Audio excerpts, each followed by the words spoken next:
یہ کہتا ہے حلال کمانا عبادت ہے. موسیٰ فرماتے تھے جو امت مرتد ہو رہی ہو حلال کمانا جرم ہے. اللہ پوچھیں گے تیرے سے تو خوش نہ ہو کہ میں حلال کما کے بچوں کو پال رہا ہوں؟ خوش نہ ہو. اللہ تجھ سے حساب لیں گے اس کا کہ میرے نبی کی امت جو میرے نبی کے پاپوں سے بنی تھی وہ مرتد ہو رہی تھی, تو گھر بیٹھ کر کمانے کو سمجھ رہا تھا کہ یہ دین ہے. اللہ پوچھیں گے تجھ سے قیامت میں. ایسا نہیں ہے کہ حلال کمانے والے کو یوں ہی انبیاء اور شہداء کے ساتھ شامل کر دیں گے, ایسا نہیں ہے. صحابہ کرام نے اس دین کی محنت کے مقابلے میں حلال کمانے کو ہمیشہ جرم سمجھا ہے. آپ ذرا سر اٹھا کے دیکھو, ذرا ٹھنڈے دماغ سے پڑھو صحابہ کو, پتہ چلے گا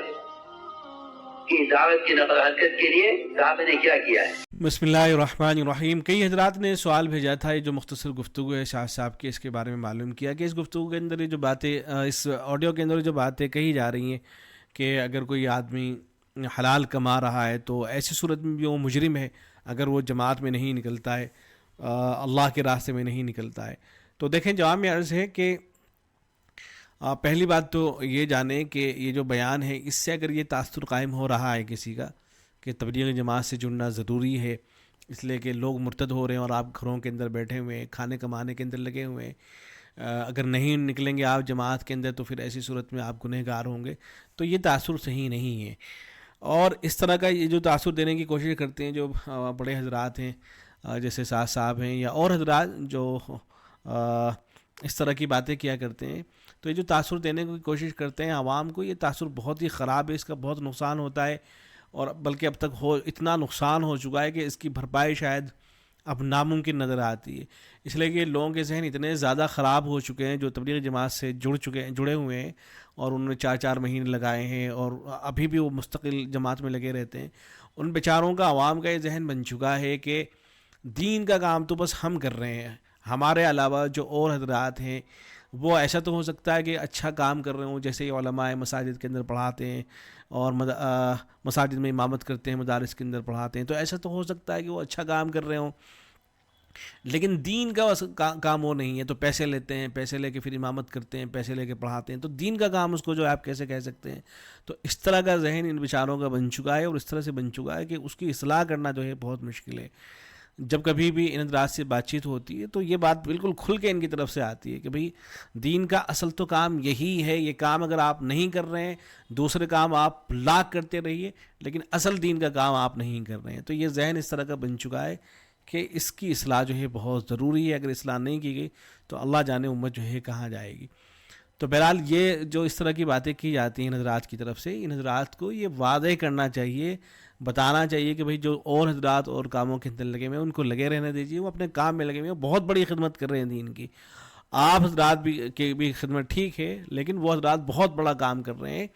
جو مساجد سے وابستہ ہیں, جو مدارس سے وابستہ ہیں, جو دین کے اور شعبوں سے وابستہ ہیں, وہ بہت بڑا کام کر رہے ہیں. تو اگر وہ اپنے کام کو چھوڑ کر آپ سے وابستہ نہیں ہو رہے ہیں تو ان کو کرنے دیجیے, وہ کسی گناہ کے اندر مبتلا نہیں ہو رہے ہیں. تو ایک آدمی اگر ایک لمحے کے لیے بھی تبلیغ جماعت کے اندر نہیں جاتا ہے تو کوئی گنہگار نہیں ہے. اگر وہ کھا رہا ہے, کما رہا ہے, بیوی بچوں کی دیکھ بھال کر رہا ہے, ان کا نان و نفقہ برداشت کر رہا ہے, شریعت کی جو اور تقاضے ہیں ان سب کو پورا کر رہا ہے, تو بالکل گنہگار نہیں ہے. ایسا نہیں ہے کہ اگر وہ حلال کمانے میں لگا ہوا ہے تو آخرت میں اس سے پوچھا جائے گا, نہیں پوچھا جائے گا, اس سے کچھ بھی نہیں پوچھا جائے گا اس سے. ہاں, ایک آدمی اگر اس طرح کا ہے کہ وہ اپنے بیوی بچوں کو پریشانی کے اندر ڈال کر جو ہے جماعت میں جا رہا ہے, تو اس سے ہو سکتا ہے اس سے پوچھا جائے, اس سے سوال کیا جائے کہ تم نے اپنے جو تمہارے اوپر فرائض تھے, جو فرض تھا تمہارے اوپر, اس کو تم نے مکمل کیوں نہیں کیا. اس سے جو ہے سوال ہوگا. تو اس سے یہ تاثر لینا اور یہ سوچنا کہ جماعت میں جانا ضروری ہے تو بالکل غلط ہے. ہو سکتا ہے کہ شاہ صاحب بھی یہ نظریہ نہ رکھتے ہوں, اگر رکھتے ہیں تو بالکل غلط نظریہ ہے, اس کی تردید ہونی چاہیے, تردید ضروری ہے. ہاں, البتہ اتنی بات ضرور ہے کہ اگر آپ کے آس پڑوس میں, آپ کے جاننے والوں میں, دوست احباب میں یا کوئی اور اگر وہ مرتد ہو رہا ہے اور آپ کے پاس کوئی ایسا طریقہ ہے کہ آپ اس کو جا کے سمجھا سکتے ہیں, آپ اس تک پہنچ سکتے ہیں, آپ اس کو دعوت دے سکتے ہیں, تو آپ کی ذمہ داری بنے گی. ایسے میں آدمی ہاتھ پر ہاتھ دھرے بیٹھا رہے اور یہ کہے کہ نہیں میری تو ذمہ داری نہیں ہے, یہ آدمی مرتد ہو رہا ہے میرے پڑوس کے اندر, مجھے کیا لینا دینا ہے اس سے, میں کیوں جا کے سمجھاؤں اس کو. تو اس سے کام نہیں چلے گا، ایسے میں آدمی جو ہے گنہگار ہوگا۔ ہاں اگر یہ پتہ ہے کہ میں اگر اس کو سمجھانے جاؤں گا تو یہ جو ہے میری بات نہیں مانے گا، یہ ہے کہ اگر میں سمجھانے جاؤں گا تو 4 لوگ اور جو ہے کھڑے ہو جائیں گے اور ان کا ذہن بھی خراب ہوگا، یا یہ کہ پیغام جو ہے اچھا نہیں جائے گا، الٹا نقصان ہو سکتا ہے، تو پھر ایسے وقت میں بھی ذمہ داری نہیں بنتی ہے۔ ذمہ داری اسی وقت بنتی ہے جب یہ پتہ ہو کہ ہاں میں بات جو کہنا جاؤں گا اس کا فائدے کی امید ہے، فائدہ ہو سکتا ہے، تو پھر ایسی صورت میں بالکل جو ہے جانا چاہیے اور کوشش کی جانی چاہیے۔ رہا ہے مسئلہ کہ بھئی دنیا کے کسی کونے کے اندر کوئی مرتد ہو رہا ہے، اس کی ذمہ داری بھی آپ پہ نہیں، اس کی ذمہ داری آپ پہ نہیں ہے، اس کی ذمہ داری ان علاقے والوں پر ہے، اس کی ذمہ داری جو ہے آپ پر نہیں ہے۔ ایسا نہیں ہے کہ یہ جو بات کہہ دی جاتی ہے کہ بھئی امت تو مرتد ہو رہی ہے، اب دنیا کے اندر تو ہر وقت کوئی نہ کوئی مرتد ہو رہا ہے، لوگ برائیوں کے اندر مبتلا ہیں، گناہوں کے اندر مبتلا ہیں، تو اب یہ کہنا کہ چونکہ لوگ مرتد ہو رہے ہیں، برائیوں کے اندر مبتلا ہو رہے ہیں، اس لیے آپ کے لیے جماعت میں جانا ضروری ہے، نہیں ہے ضروری۔ اس لیے کہ اگر یہ مان لیا جائے کہ ضروری ہے تو پھر تو ہر وقت ہر آدمی کو جماعتی میں رہنا چاہیے، اس لیے کہ کوئی لمحہ ایسا تو ہے نہیں دنیا کے اندر کہ لوگ برائیوں کے اندر مبتلا نہ ہو رہے ہوں، یا کہ کہیں نہ کہیں کوئی آدمی مرتد نہ ہو رہا ہو، تو پھر تو ایک لمحے کے لیے بھی گھر نہیں بیٹھنا چاہیے، پھر تو ہر وقت جو ہے جماعت میں رہنا چاہیے۔ اب اس کا یہ مطلب ظاہر ہے کوئی بھی نہیں لیتا ہے، اور اس طرف حضرت شیخ الاسلام مفتی تقی عثمانی دامت برکاتہ العالیہ نے بھی توجہ دلائی تھی کہ جو کہہ دیا جاتا ہے نا کہ تبلیغ جماعت میں جو ہے جانا جو ہے فرض ہے، فرض کفایہ اس کو کہہ دیا کرتے تھے، بلکہ بعض تو فرض ہی کہہ دیتے ہیں، تو